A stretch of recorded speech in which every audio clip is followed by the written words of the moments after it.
सिख ना ईसाई,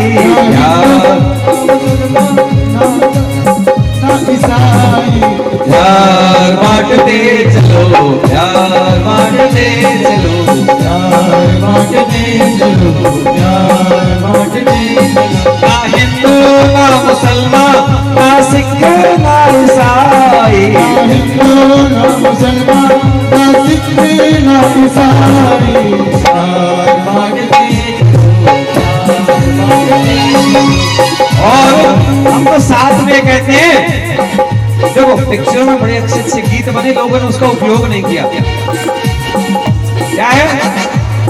बस यही अपराध मैं हर बार करता हूँ, यही एक अपराध मैं हर बार करता हूँ, बस यही अपराध मैं हर बार करता हूँ, यही एक अपराध मैं हर बार करता हूँ। आदमी हूँ आदमी से प्यार करता हूँ, हाँ आदमी हूँ आदमी से प्यार करता हूँ।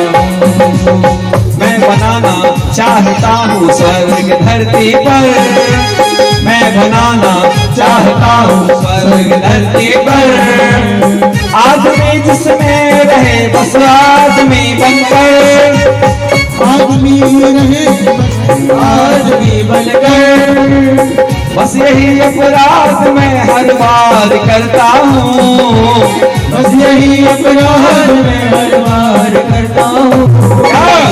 आदमी हूँ आदमी से प्यार करता हूँ, आदमी हूँ आदमी से प्यार करता हूँ।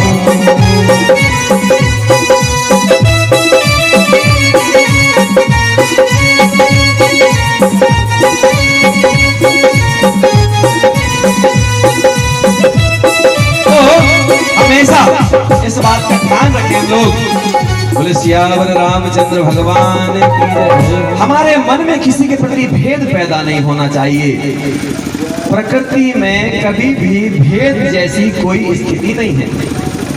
सूरज कभी किसी को जाति धर्म पूछकर रोशनी नहीं देता। आज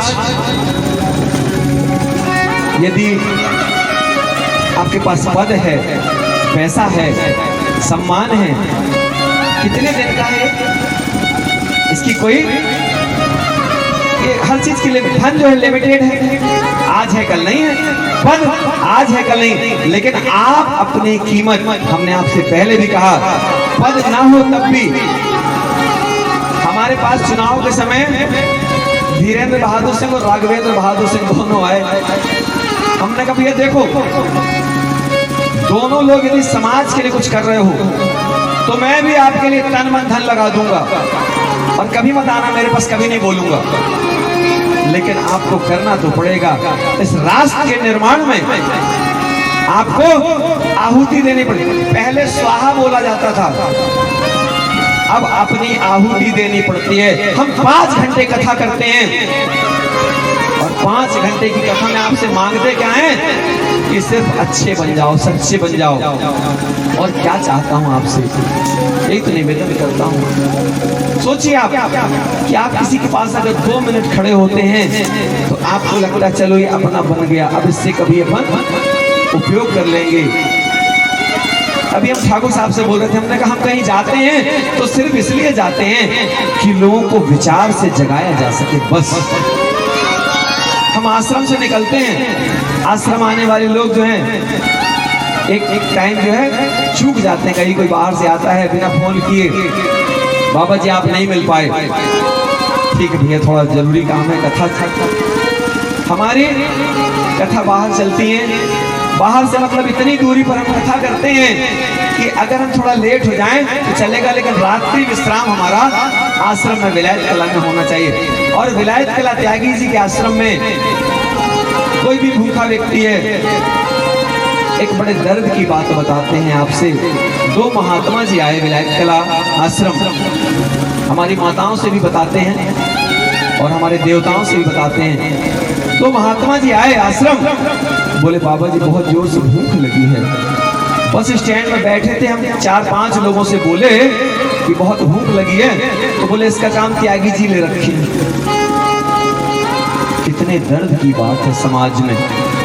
वो व्यक्ति उनको 2 समोसे एक चाय नहीं पिला सका, इतना कर देता कि बाबा जी एक काम करो, ये चाय नाश्ता कुछ कर लो या एक मुट्ठी चना ले लो और इसके बाद चले आओ। तो त्यागी जी के आश्रम में जाना, वहां सारी व्यवस्था हो जाएगी। या कोई 1 किलो आलू टमाटर लेके पहुंचता और बोलता बाबा जी ये महात्मा जी आए हैं, इनको भोजन करा दीजिए। या कुछ लेके नहीं पहुंचता, ऐसे ही पहुंच जाता और बोलता कि बाबा जी ये लोग भूखे हैं, फिर मैंने उनके लिए भोजन प्रसाद बनाया। हमारा तो नियम है, हम ही बर्तन मांजते हैं, हम ही भोजन पकाते हैं, हम ही परोसते हैं, बड़ा आनंद है। कोई कर्मचारी नहीं लगा के रखते हम। अभी तो हम राजा वाली ड्रेस में हैं, आश्रम जाते हैं तो कर्मचारी वाली ड्रेस में हो जाते हैं, बढ़िया तौलिए लपेटे अब बढ़िया रगड़ रहे हैं बर्तन मस्त। और हमारे ठाकुर साहब को दया आ जाती है, कभी ठाकुर साहब हमारे बेचारे लग जाते हैं। अब माल बाजार आदमी है, वहां जाके बर्तन हम भी बोले, हम लगा ठाकुर साहब आप ना मांजो, हम लोग तो वैसा है, इसी के लिए पैदा हुए। लेकिन हमारे भानु प्रताप जी से हमने एक बात कही, देखो मैं सूर्य का उपासक हूं, सूर्य मेरा आदर्श है और इनके कुल खानदान का संबंध सूर्य से है। तो परमात्मा ने सूर्य स्वयं को नहीं आएगा, भाई सूर्य आएगा तो वो तो दिख रहा है रोज, लेकिन बर्तन तो नहीं मांजेगा सूरज आके। तो बोले कभी ठाकुर साहब को भेज दिए, कभी अन्य कोई और ऐसा है। आपके तप का फल, द्रौपदी के तप का फल, युधिष्ठिर के तप का फल उनको वन में मिला। जब इतने सारे ऋषि मुनि आए और बोले भूख लगी है, अब बोले घर में तो कुछ है ही नहीं है, तो भगवान पहुंच गए और एक दाना खा लिया और सारे ऋषि महात्माओं का पेट भर गया। बोले भगो, पेट गुड़गुड़ कर रहा है, वहां जाएंगे तो खाना पड़ेगा। ये होता है। तो विश्वास करिए, अपने अंदर छल कपट को स्थान मत दीजिए। किसी भी पद में आप हैं या नहीं हैं। अभी हमारा सम्मान हुआ कटनी में, वहाँ के जिला जज, अभी संदीप जायसवाल जी की बिटिया की शादी थी, वहाँ पे जितने लोग थे एसपी साहब, कलेक्टर समान, मतलब बताने का ये है कि सारे लोग क्यों आपके त्याग को, आपकी तपस्या को हर कोई नहीं समझेगा, लेकिन जिसने जीवन में संघर्ष सहा होगा, जिसने संघर्ष देखा होगा, वो जरूर समझेगा। और अरे आदमी पकड़ में आने वाला ना, जो संघर्ष वाला व्यक्ति 1 मिनट में पकड़ता है, क्यों ठाकुर साहब, 1 मिनट में समझ में आता है। हमारी माताएं कहती हैं कि बाबा जी बहुत बताते हैं, अरे हम लोग बताने के लिए तो आए हैं। अच्छा यहाँ शांत होकर बैठ जाए तो लोग कहेंगे जब बनेगा तब ना बताइए, और ज्यादा बोले तो क्या बोले, बहुत बताते हैं बाबा जी। हम जितना बोलेंगे, सूरज की किरणें जितना निकलेंगी, पेड़ की पत्तियां जितने बड़ी होंगी, पेड़ में छाया। अच्छा एक पत्ती कभी छाया दे सकती है क्या? पेड़ की एक पत्ती को गुमान हो जाए कि मेरे कारण पूरी छाया, ऐसा है क्या? ऐसा नहीं है। और जैसे राष्ट्रतिलक की तैयारी चलने लगी, मंथरा ने जाकर कैकेयी को कहा, क्या कहा मालूम? पहली बार समझ गया आप ये बात। हे मूर्ख कैकेयी उठ। दासी रानी को बोल रही है, इतना सर में चढ़ा लिए। अरे हनुमान जी को देखो आप, हनुमान जी को राम जी ने इतना चढ़ाया, लेकिन हनुमान जी कभी जो है बराबरी से नहीं बैठे। और आज हनुमान जी के मंदिर राम जी के नहीं है, लेकिन हनुमान जी के हैं। क्यों? सरलता, सहजता, सीना चीर के दिखा दिया। और यहां मंथरा कह रही है कैकेयी से कि जब राजमाता की जगह दासी बन जाओगी ना, तब समझ में आएगा। जब राम की माता तुम्हारे ऊपर शासन करेंगी और बिलबिला उठती है कई माता और कहती है अच्छा ऐसा होगा, अगर ऐसी बात है तो हम जरूर राजा साहब से वर मांगेंगे, क्योंकि मेरे 2 वरदान अभी सुरक्षित रखे हुए हैं। और मंथरा ने जो जो मन में आया खूब भर दिया। और माता सरस्वती की कृपा तो थी, कोई तो प्रेरक बनता है, कोई प्रेरक बनता है, कोई प्रेरक, कोई प्रेरता है, ठीक है ना, तो कोई प्रेरता है और कोई प्रेरणा देता है। तो यहाँ पर जो है मंथरा दोनों बन गई, प्रेरणा देने वाली थी, प्रेरने वाली थी, ठीक है ना। केकई का मन बदल गया, और जब केकई का मन बदल गया तो कहते हैं कि मुंह फुला करके, नाराज होकर के, कपड़ों को अस्त व्यस्त कर करके और जो है वो लौट गई। कहते हैं कोप भवन में लौट गई। कहते हैं कि दशरथ जी का बड़ा प्रेम था केकई से, और जिसके कारण वो जो है, लेकिन राम से भी बड़ा प्रेम था केकई का। तो दशरथ जी को लगा कि जैसे मैं बताऊंगा, सरप्राइज देते हैं ना आजकल, पहले भी चलता था सरप्राइज, ऐसा बताते हैं कि दशरथ जी ने सोचा कि केकई को बताऊंगा तो केकई तो बहुत प्रसन्न होंगी, और मैं तो बताने ही वाला था। केकई ने कहा कि आपको ध्यान है, आपने मुझे 2 वर दिए थे। बोले हाँ हाँ याद है मुझे, बताओ क्या बात है। काम वेग से पीड़ित हैं दशरथ महाराज उस समय, ऐसा बताते हैं। हमारे वाल्मीकि जी ने स्पष्ट चित्रण किया है कि दशरथ जी हमारे उस समय काम वेग से पीड़ित थे, और कहते हैं कि एक ऐसा पल होता है जिस पल में माताएं जो है सब जो है काम करवा लेती हैं। ऐसा जो है हमारे वाल्मीकि जी ने भी लिखा है। उसी पल जो है कहेंगे आपको कल हमारे लिए साड़ी लाना पड़ेगा, कल हमारे लिए जो गहने लाने पड़ेंगे, क्योंकि वो एक पीक टाइम होता है, उस टाइम पर कुछ भी पति मना नहीं कर पाते, बोले सब हो जाएगा कल। और यही टाइम उपयोग किया हमारी केकई माता ने। मैं अपने मन से कुछ नहीं कह रहा हूँ, क्षमा करिएगा। हमारे वाल्मीकि मुनि ने जो बताया है हम उसको आप तक परोसना चाह रहे हैं। मेरे पास कोई ज्ञान नहीं, मैं तो अज्ञानी हूँ, मुझसे कुछ नहीं आता है, लेकिन हमारे जो विद्वान पुरुषों ने बताया है उसको आप तक पहुंचाने का। पिता की बात को पुत्र को जानकारी होना चाहिए। और ब्राह्मणों का कर्म क्या है? तपस्या करना। जो ब्राह्मण दुकान खोल ले वो वैश्य हो जाता है।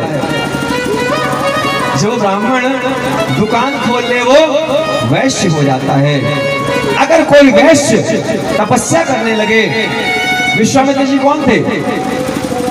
विश्वामित्र जी क्षत्रिय थे, क्या बन गए? ब्रह्मर्षि की उपाधि प्राप्त कर ली, तपस्या कर। आप में भी वो क्षमता है, आप में भी वो ताकत है, आप भी तपस्वी बन सकते हैं, आप भी ब्रह्मर्षि बन सकते हैं। हमारे कुल खानदान में बोला गया है कि ब्राह्मण वही जो तपस्वी हो, और तपस्या करने के लिए किसी को मना ही नहीं है। तपस्या कोई भी कर सकता है। जैसे चोरी करने के लिए किसी जाति की जरूरत नहीं है, ऐसे तपस्वी बनने के लिए संत रविदास जी का हमने आपको नाम बताया। अरे हमारे भगवान कृष्ण भी तो ग्वाले कहलाते हैं, और ग्वाले कहलाते हैं, लेकिन पंडित जी भी तो पैर पड़ रहे हैं ना, ठीक है ना। अभी लोग, किसी ने बोला कि बाबा जी लोग बड़ा देव की पूजा करते हैं, हमने करना चाहिए, क्या बुराई है? हम तो कह रहे हैं सबको जानो, सबको मानो, किसी में भेद मत करो। अरे आप सबको मानोगे अगर ना, तो आपके अंदर कमियां नष्ट हो जाएंगी, आप फिर भेद नहीं करोगे। अब यदि मैं इसमें से कहूं ये वाली माता जी ज्यादा पवित्र हैं, ये वाली माता जी कम पवित्र हैं, तो ये बात ठीक नहीं है। अरे हमारी सारी माताएं पवित्र हैं, और नहीं है तो होंगे। धीरे धीरे जीवन में परिवर्तन आता है। क्यों? खुद को रोज सुधारो। हमने आपको बताया था, गीत हमने लिखा है क्या? खुद को रोज सुधारो, खुद को रोज निहारो, हर पल काटो छांटो अपने बुरे विचार सुधारो। इतनी लाइन में अगर हमारा जीवन बदल सकता है, आगे भी नहीं जाना आपको। अभी आपको कभी संयोग बनेगा तो हमने 100 गीतों का एक पुस्तक बनाने की योजना है, और हृदय से इस बात को हम कहते हैं कि उसका एक गीत आपका जीवन बदलेगा, क्योंकि उसमें सारा कुछ सकारात्मकता के साथ परोसा गया। और कब लिखे गए वो गीत आपको पता है? जब हम कथा नहीं करते थे, और तो और हमने कहा था कि हम कभी कथा करेंगे ही नहीं, हम सिर्फ साधना में थे, हमारा काम था तपस्या तपस्या और तपस्या। उस समय कुछ प्रेरणा हुई और कुछ गीत लिखे गए। उसमें से एक गीत का टाइटल आपको बताते हैं, क्योंकि वो याद हो जाएगा। जैसे आपको तो याद हो गया है, हमारे पांडे जी हैं, विधायक जी, इनको भी याद होना चाहिए ना, इनके साथ वालों को भी।